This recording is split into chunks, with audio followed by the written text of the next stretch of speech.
They call me Squirrel. What's going on, Squirrel Squad? It's your boy, the Squirrel, looking through my old notebook, which I do from time to time, and try to keep it updated with new stuff that comes through.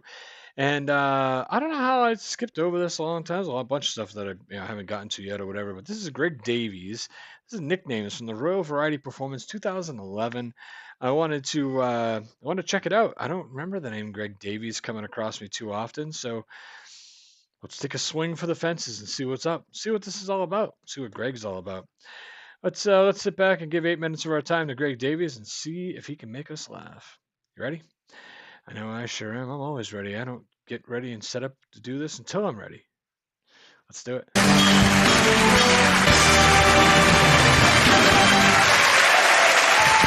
Ladies and gentlemen, I'll be honest with you. This is the only gig I've ever done in my life that will convince my parents I've got a career. So you've got to pretend you know who I am. I'm coming back on, right? Well, ladies and gentlemen, it's the world-famous comedian. It's Greg Davies! Good evening! What a lovely warm welcome. Thank you so much. So, something about myself, ladies and gentlemen. I want to tell you, first of all, I'm a very tall man. 6'8". I'm not showing off. I'm a freak of nature. And it is a useless commodity, ladies and gentlemen. Useless. The only place it's ever been any use to me whatsoever was I did some gigs in Bangkok recently. Have you been to Bangkok? I love it there because in Bangkok, ladies and gentlemen, I'm not a novelty tall man. In Bangkok, I am a genuine fairy tale giant. I was walking through that city, scooping them up under my arms. Come on, my little friends. I've always been long. I'll do a picture for you. Do a picture from my childhood of baby Greg. Do you want to see that? Yes. There's the pram. There's the little wheels, look. There's little baby Greg smiling away. Say hello, baby Greg. Here's his legs. Here's his arms, look. It looked like someone had tried to sellotape a spider monkey into an egg cup. You want to see my family album, ladies and gentlemen. Half child, half Mr. Tickle. It's humiliating. And, I'll be honest with you, it made me really self-conscious, right? And when I was at school, I was really worried about going in and getting bullied and getting picked on because I was, a bit unusual size. And my mum said this to me. She said, you listen to me, Greg Davies. The bullies, yeah, they can take your sweets. Is it Davies or Davis? It looks like Davies on here, but it sounds like he's saying Davis. I'll find out. They can take your pocket money. They can take your clothes. Strange one, that. But I'll tell you what they can't take off you, Greg. They can't take your name. No one can take that, love. We gave you that proud name. No one will ever take Greg Davies off you. Not once was I referred to as Greg. These are just a selection. 2 boys I quite liked. And I got off quite lightly. Just feast your eyes on these. Sorry about the flip chart. I used to be a teacher. Genuine nicknames. Ready? This is to prove that children don't need a reason to give you a nickname. Bad Back Brown, boy in my year, Alan Brown, right? He was called Bad Back for 5 full years because on one day he had a bad back. It wasn't a reoccurring injury. He came in one day and went, I've got a bit of a bad back today, lads. We went, right, well, that's you ruined for 5 years. Lovely. I worked with a guy named Billy. He was my bar back when I was running bars, and he used to always come in shorts. I was living in Florida. Everybody came in shorts, and he came in and he had these like tall black socks on, and we started calling him Billy Black Socks. He wore them one night. To this day, I still refer to him as Billy Black Socks. That was like 18 years ago. Polly, slightly more sinister, he had a nasty burn down one of his arms. It would appear on that occasion, Polly put the kettle on his arm, so that's nice. Sue, nice short one this. He was a boy called Kevin, he had long hair. Lovely. This is a work of genius. Baghdad. I still know this man. He's 43 years of age, he's a father of 3 children. He is still called Baghdad. And you're probably thinking, well, presumably, Greg, there was some clever connection with the Middle East, was there? That's why he was called Baghdad all those years. No. He was called Baghdad from the first summer of school onwards because he came in with a new bag that he informed us had been bought for him by his dad. 30 years I've been laughing at that. 30 years, and here's the best bit, his kids call him Baghdad. I've been on tour all year, ladies and gentlemen, everybody.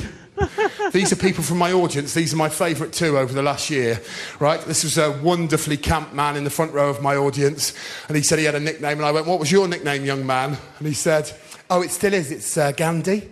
And I went, "Oh, okay. Well, why are you called Gandhi?" This is what he said. He went, "Oh, because I'm gay and my name's Andy, and they just..."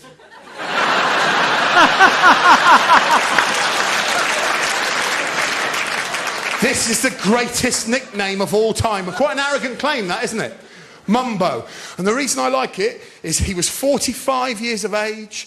His friends were nudging him, going, "Tell him yours. Tell him your nickname. Tell him yours." He was going, "Get lost. Get lost." And I went, "Come on, mate. Tell me. You were at school. It's a long time ago." And he went, "All right. My name was Mumbo, all right." And I went, "Okay. Why were you called Mumbo?" And this is how he said it.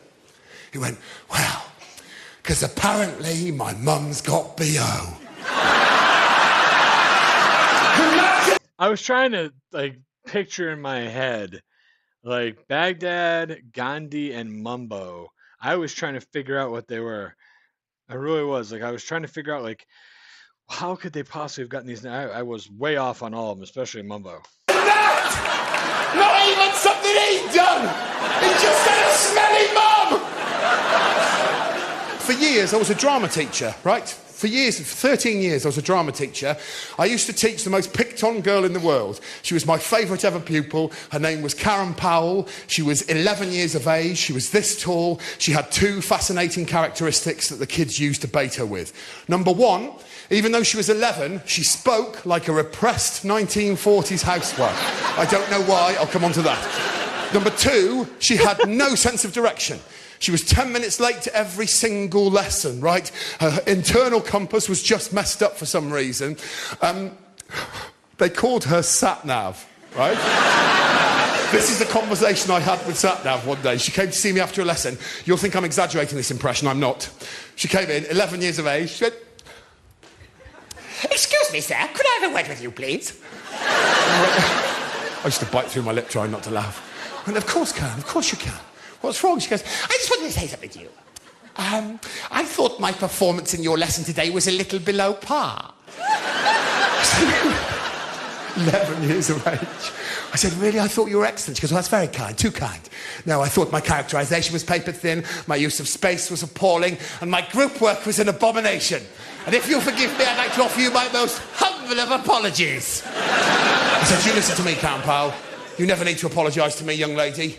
You are my favourite pupil because you make me laugh my head off. Now go outside and enjoy your lunchtime. You've deserved it."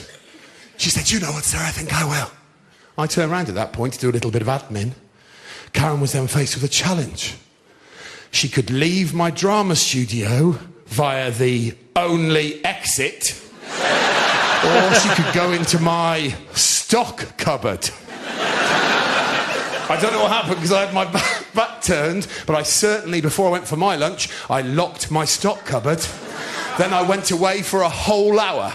I swear to you, when I came back after lunch, I opened my cupboard. That little girl was standing there, stationary, with her back to me, shaking like this. I was horrified. Right? I thought I was going to get sacked. I went, "Karen!" This is what she did. "Hello, sir." I said, "Have you been in there for a whole hour?" She said, "I'm rather afraid I have." I said, "Oh my God, I'm so sorry." She said, "Don't you apologise to me. I've only got myself to blame. I'll see you later." So that was the end of Greg Davies. I think it's Davies. He kept saying it sounded like he was saying Davis, but then the last time I heard it, I think it was Davies. That was the end of him. That was really good. Satnav. Of course, it was Mumbo, Baghdad, and Gandhi. Good people. I used to work in Florida, I was working as a liquor rep, selling liquors to bars, restaurants, and stuff. And there was this guy that I used. I think his name was Ray, and he was a very very very short, very very flamboyant, openly gay Asian man. And I think of this because of the Andy with and he's gay, so they put it together and made Gandhi. Um, but I tried to track this guy down for weeks, and every time I'd go, I'd never met him. Every time I'd go in there, like, oh, you just missed him, or oh, man, I started thinking this guy doesn't exist. They just don't want to. They don't want to do business with me, so they give me like this imaginary owner, you know. And I think everyone has like a preconceived notion of, who you're going to run into. So for some reason, I pictured Ray being this tall, stocky Asian man, because it was a Japanese teppanyaki steakhouse that I was waiting on. Or I thought, oh, maybe it's just some guy named Ray who's running that bar, and could be anybody, whatever, right? I meet Ray. He's like 5 foot nothing, might be 4'11". He's got like the first time I met him, he had a pink dress shirt on with the biggest collar I've ever seen. I think the tips of the collars come out to his shoulders. He had the arms unbuttoned and flipped back. And I see him at the bar and he's talking to the bartender. He's sitting at the bar. And the bartender goes over and I go, hey man, I know he's probably not here, but I'm here to see Ray. And he's like, that's Ray. And he points to him like, you're Ray. And he's like, yeah. And he comes over, he's like, who are you? So I explain, I introduce myself and everything. He goes, I'm Ray. He's like, they call me the Gaysian. You're more than welcome to call me Gaysian if you want, because that's what everybody calls me. And I was like, okay. I was like, Gaysian? And he's like, well, I'm gay and I'm Asian, so they just call me Gaysian. I'm like, goodness gracious, I thought of that when I heard Gandhi. Oh, goodness. I hope Ray's doing well. He was one of the sweetest guys, honestly. Loved working with him. We did a lot of business together, and he was super, super nice. And he was funny but professional.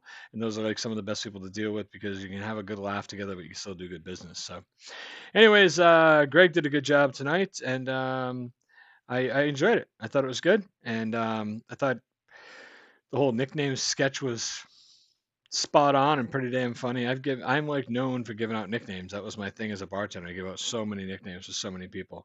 That's funny because I'm friends with so many of them on Facebook now. So when it comes up to be their birthday, I still refer to them as their old nickname, like Naked Tommy and Cockroach and Joni and Chachi, and it's just I give them all Newman. I've given so many away. It's crazy. Anyways, I'm just rambling. I'm gonna go. I'm gonna go. I'm gonna get out of here. You guys don't want to listen to me talk. I gotta go. Be good. All right. Thanks so much for checking out Greg with me. I'll catch you soon. Squirrel out.